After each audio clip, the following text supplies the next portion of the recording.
नमस्कार मित्रों, कैसे हैं आप लोग। आशा है सभी मित्रगण अच्छे होंगे।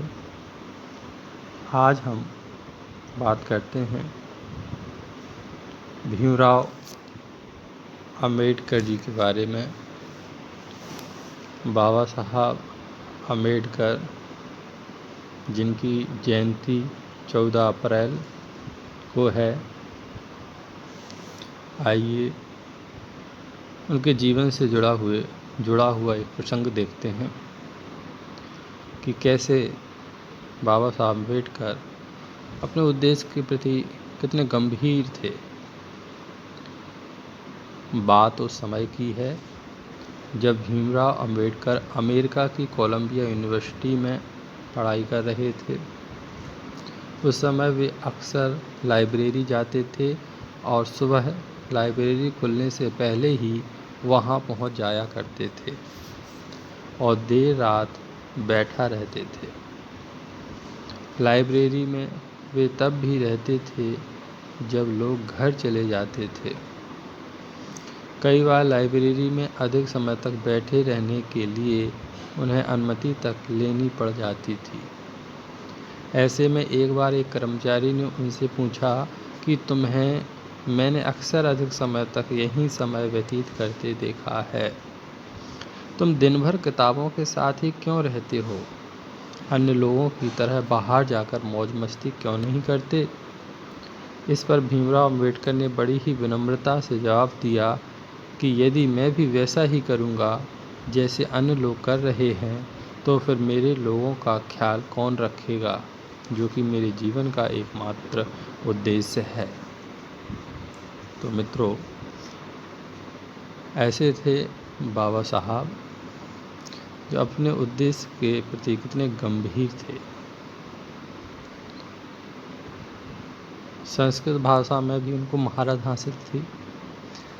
एक बार की बात है, डॉक्टर भीमराव अंबेडकर और लाल बहादुर शास्त्री जी के बीच, जी हाँ मित्रों, लाल बहादुर शास्त्री जी हमारे देश के प्रधानमंत्री रहे, के बीच, तो उन दोनों के बीच किसी विषय पर चर्चा चल रही थी और वे दोनों संस्कृत भाषा में बातचीत कर रहे थे।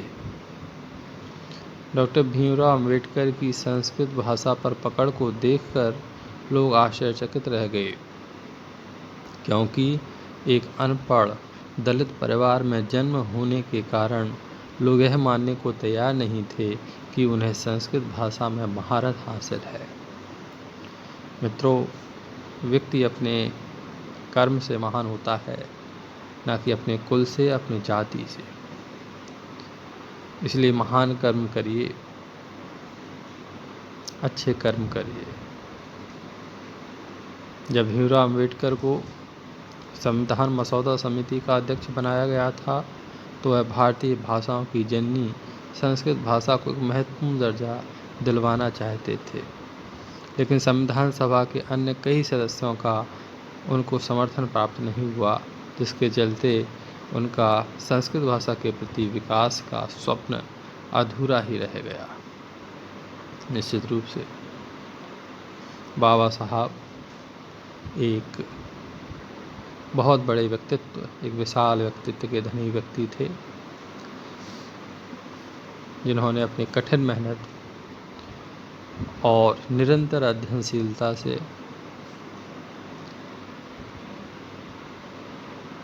एक खास स्थान इन्होंने बनाया है। तो बाबा साहब को नमन करते हुए मैं आज के इस वीडियो को विराम देता हूँ। जय भीम, जय भीम। अगर मित्रों आपको ये वीडियो अच्छा लगा हो तो वीडियो को लाइक करें, कमेंट करें और चैनल अगर अभी तक सब्सक्राइब नहीं किया है तो चैनल को सब्सक्राइब करें, जिससे कि मेरे द्वारा अपलोड की जाने वाली महत्वपूर्ण जानकारी आप तक पहुंच सके। बहुत बहुत धन्यवाद। अपना स्नेह इसी तरह बनाए रखें। धन्यवाद।